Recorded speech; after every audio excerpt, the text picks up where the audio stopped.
Hello everybody, एक बार फिर से आपका स्वागत है आपके अपने यूट्यूब चैनल पर जिसका नाम है सक्सेस हरियाणा।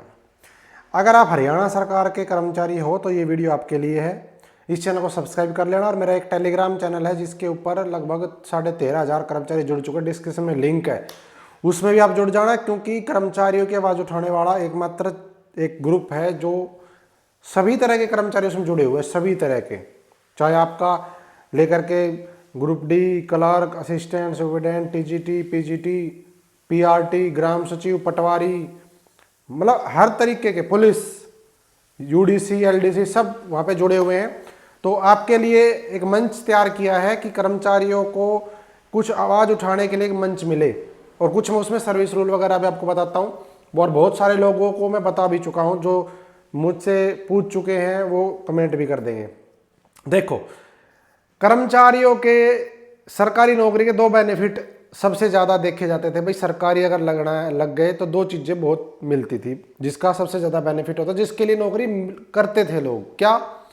एक तो ओल्ड पेंशन, भाई बुढ़ापे में पेंशन मिलेगी, वो तो अब खैर नहीं रही, और उसके बदले में तो सरकार एनपीएस फिर यूपीएस ले आई, तो वो तो लंबा चलेगा दंगल।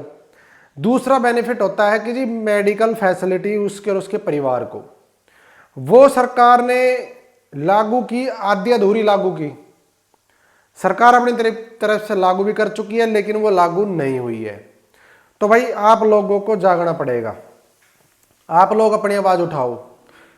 जितनी भी यूनियन है वो भी ठंडी बैठी है इस मुद्दे पे। उनके मुद्दे और तो बहुत सारे कर रखे हैं, ओल्ड पेंशन दो, कच्चे को पक्का करो, ये अलाउंस दो, वो अलाउंस दो, फलाना दो, ठीक है। और हमारी यूनियन प्रमोशन मांग रही है, लेकिन मेडिकल वाले मुद्दे पे कोई नहीं बोल रहा। जबकि ये मेडिकल वाला मुद्दा ऐसा है कि आपको पेंशन मिले चाहे आपको मिले सैलरी, अगर एक बार एडमिट हो गए ना अच्छे से हॉस्पिटल में, तो भाई साहब 10-20 लाख से पहले पीछा नहीं छूटेगा, फिर आपकी पेंशन सैलरी सब साफ हो जाएगी। तो इसलिए इस कैशलेस मेडिकल फैसिलिटी के ऊपर आप लोग एक्टिव हो। और सभी यूनियन से मेरा आग्रह है भाई, स्पेशल, और आपकी मांगे चाहे कुछ भी हो, स्पेशल एक लेटर आप लोग चीफ सेक्रेटरी को लिखो कि मेडिकल जो ये आपका कैशलेस जो सरकार ने बनाया था, comprehensive cashless facility for employ, उसको आप धरातल पे लागू करो। आप इस तरह का लेटर लिखो, अपने अपने जो डिपार्टमेंटल यूनियन डिपार्टमेंट को लिखो, चीफ सेक्रेटरी को जरूर लिखना, और जो कर्मचारी वो भी अप्रोच करो। किसी मंत्री वगैरह से मिलते हो वहां पे ज्ञापन दो अपने। और भी कुछ नहीं कर सकते, कर्मचारी क्या कर सकते हैं, ये वीडियो कर्मचारी क्या कर सकता है, आगे क्या करे उसको लेकर के है। तो एक कर्मचारी जो कर सकता है वो ये है, आप कुछ भी नहीं तो मेल तो कर सकते हो, चीफ सेक्रेटरी ऑफिस में मेल ही कर दो कम से कम। जब इतनी मेल जाएंगी तो काम होगा। अब मैंने आपको एक ग्रुप में डाल के बताया था, अपने वाले ग्रुप में, कि भाई कुछ डिस्ट्रिक्ट के, सभी डिस्ट्रिक्ट के कुछ कुछ हॉस्पिटल को कैशलेस पोर्टल के लॉगिन वाले पोर्टल में शो कर रहा है, जबकि पैनल में ज्यादा है।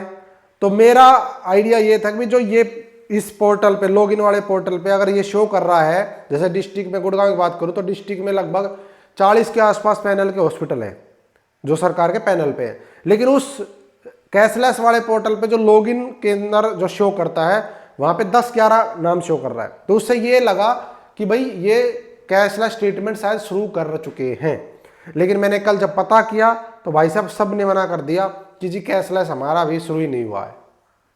अब वो क्यों शुरू नहीं हुआ, कई चीजें उसमें। कई बार तो ये सुनने में आता है कि जी पहले जो बिल थे आयुष्मान के या कोई और, एक तो वही पास नहीं है, कई साल हो गई वो बिल पास नहीं होते, एक तो उस चीज से बचते हैं। क्यों? क्योंकि रिएम्बर्समेंट पॉलिसी होती है तो कर्मचारी से तो पैसा ले लेते हैं।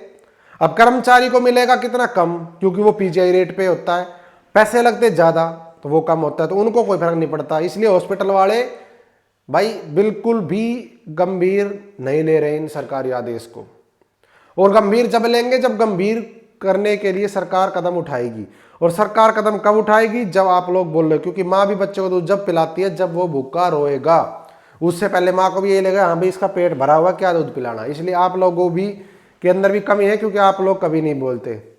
हाँ, ये तो कहते मुझे कि जी ये कब होगा, क्यों नहीं हो रहा, सरकार ने ये कर दिया, कोई नहीं सुन रहा, वीडियो बनाओ। भाई वीडियो तो बना दी, लेकिन आप लोग भी कुछ करो ना। मैं तो आपको एक संदेश दे सकता हूँ इकट्ठा करके, भाई ऐसे ऐसे कर लो।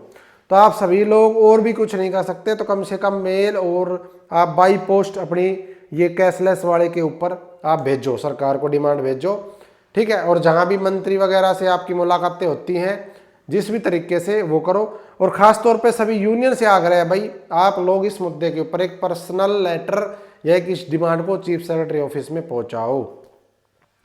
अन्यथा चाहे पुरानी पेंशन ले लो, चाहे ओल्ड नई ले लो, चाहे कोई सी ले लो, जिस दिन एडमिट हो गए उस दिन सारा सुपड़ा साफ हो जाएगा, ध्यान रखना। गुड़गांव में मैं देखता हूँ हॉस्पिटल में जब एडमिट हो जाता है ना बंदा, 10-20 लाख से पहले तो पीछा छूटता ही नहीं, ये तो नॉर्मल रेट है। और कोई एक्सीडेंट वगैरह गंभीर सा कुछ होगा तो 15-20 लाख रुपए गई। और लिमिटेड कैशलेस फैसिलिटी सरकार ने दी थी हार्ट अटैक के लिए और ब्रेन हेमरेज के लिए, या आपकी मतलब कार्डियो से रिलेटेड कोई भी हो, चाहे हार्ट अटैक हो, चाहे आपका स्टेंट वगैरह कुछ भी हो, चाहे वो, और आपका कैंसर का था, एक्सीडेंट का था, और एक चीज़ और थी, लेकिन उनका भी कैशलेस नहीं है, उसका भी नहीं करते वो ट्रीटमेंट कैशलेस में। क्यों? क्योंकि ऊपर से कोई प्रेशर ही नहीं है।